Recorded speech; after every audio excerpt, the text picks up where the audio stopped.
Well, good morning, everybody. Hi, it's Kevin and Ralph on the camera, and we're at the cottage, and of course, it's a weekend, and we're cooking. As a matter of fact, it is the Friday of Memorial Day weekend, and it's custom up here at the cottage. We're going to have company, and so we got my sweet sister coming up, and our friends Richard and Lisa also coming up tonight, and we're thinking tomorrow night we're going to have a nice Polish dinner. So, we got a lot of things that we're going to do today, but one thing we're going to do is get started with our Kapusta. So, this is something I know that you like, Ralph. And I didn't really like this type of food until I had your version of it. Meaning, what's the other word for Kapusta? Sauerkraut. Yeah, sauerkraut. I didn't care for it till I had Kevin's. And that's sort of what, anybody can open a can of sauerkraut. It's not exciting, but Kapusta is sauerkraut, but there's also some other things in it. And so what we're going to do is we're going to make up a big batch today, and you can see I've got 4 cans of sauerkraut, 4 large cans of sauerkraut this size that you can use any brand that you want, that are here, and it's in the colander because I rinsed it out, rinsed all the salt, the vinegar, basically the brine off.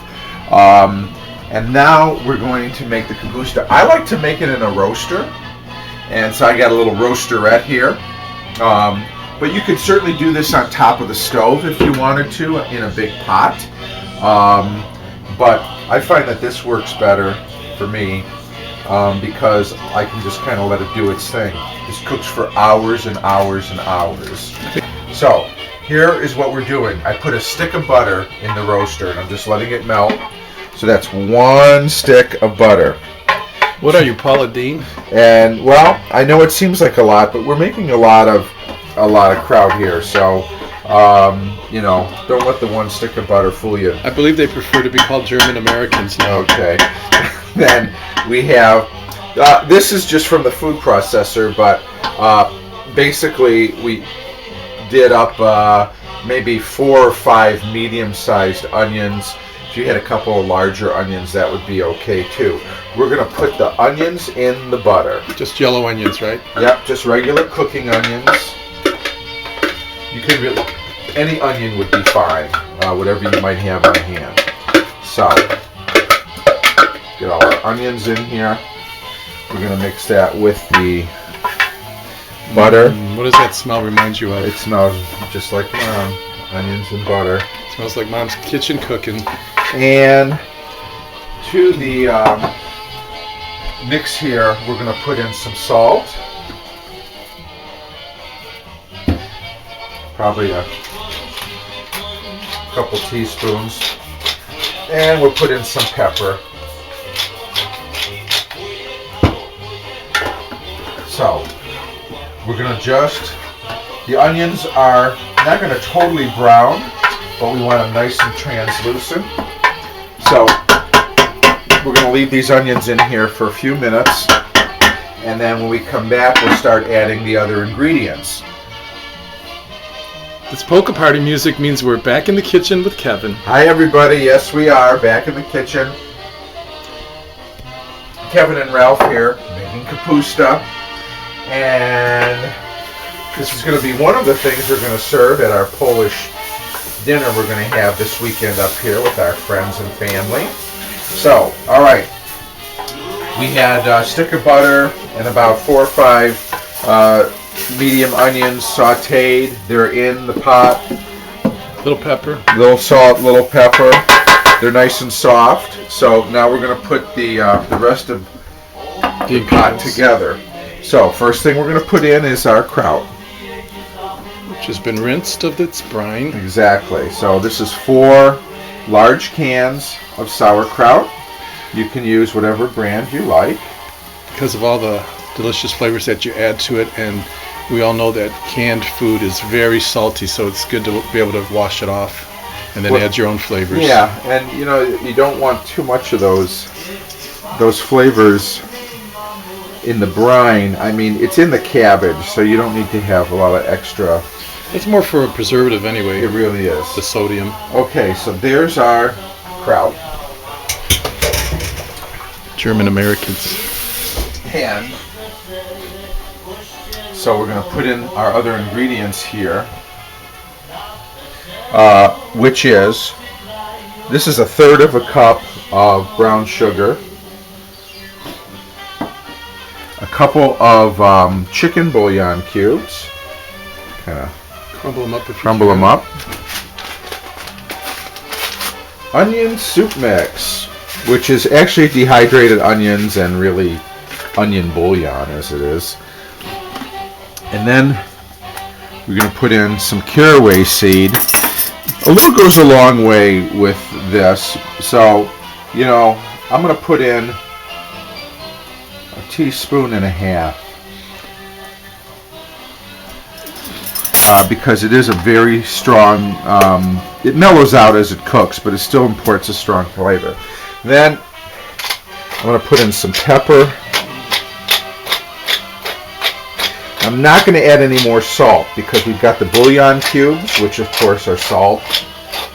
And we have the cabbage, which was brined in salt, and we had salt in the onions. So, alright. Now, before I add the neck bones on the top, I'm going to add some water to this. You got to keep this moist.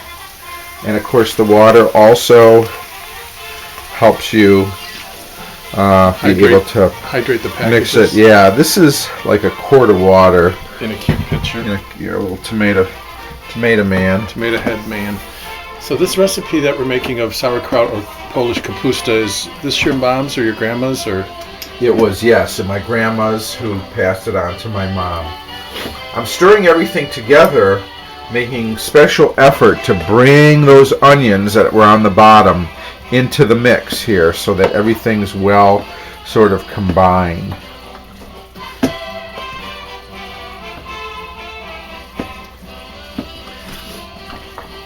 And as this cooks, you'll see it's sort of, you know, kind of green, light greenish white now, but it will change and it'll start to look brown as it cooks. And all right, so now we've got everything pretty well mixed. I'm going to put a little bit more water in here. I like to make sure that the water is just sort of up to the top level of the kraut, because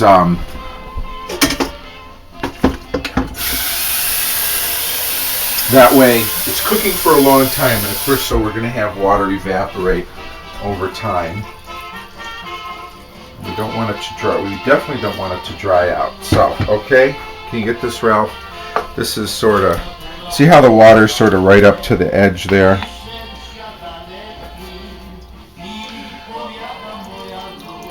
All right, now the last thing we do is we take these neck bones, and these look nice, and we just lay them on the top.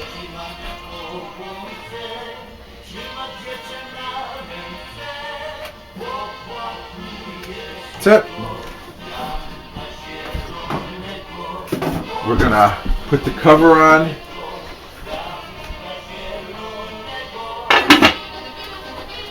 We're gonna set it at about 325, and it'll cook a good, at least 5 hours would be ideal, if not 6. And then we're not going to serve it till tomorrow, so we'll cook it again for another couple hours tomorrow. Should have a good 8 hours cooking time total. So anyways, that's it. We're actually going to move this to our kitchen shed, which is outside, because this will really make, this will produce a lot of aromatics, let's just say, and the whole house will smell like sauerkraut for a month.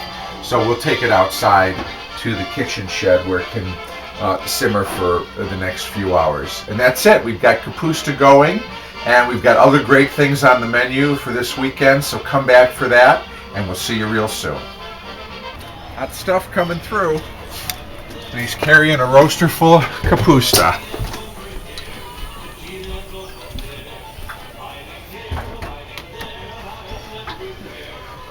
There we go. So, that represents 6 hours of cooking.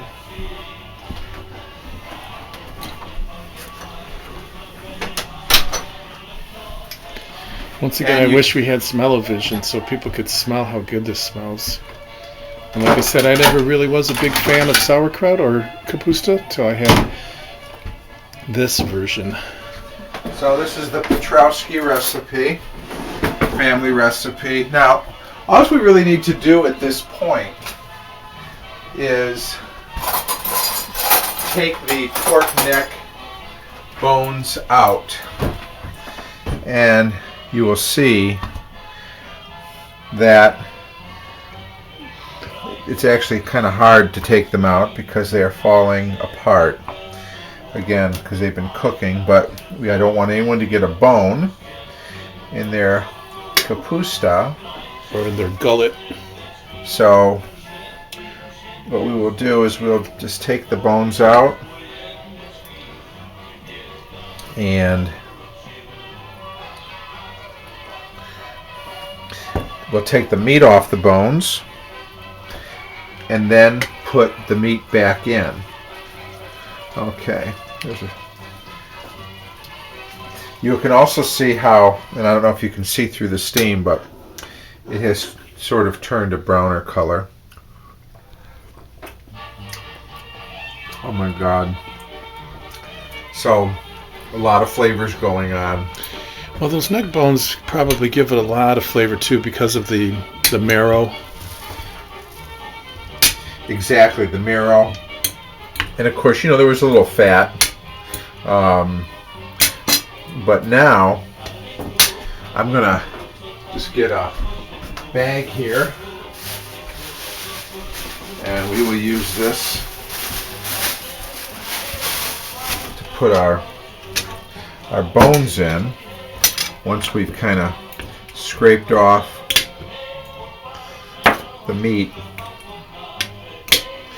Because like I said, we don't want anyone to get a bone. So we're going to get the meat off these neck bones, and then what we'll do is we're going to put the meat back in the kapusta here and mix it in, and then I'll let it cool, and then in the refrigerator it will go. I'll put it in some smaller containers, something a little bit more manageable, and then it becomes easy to reheat or to freeze. And then usually in reheating it, unless I'm doing a big church dinner or something, I just reheat it in a saucepan on top of the stove and let it simmer for a couple more hours actually before serving it.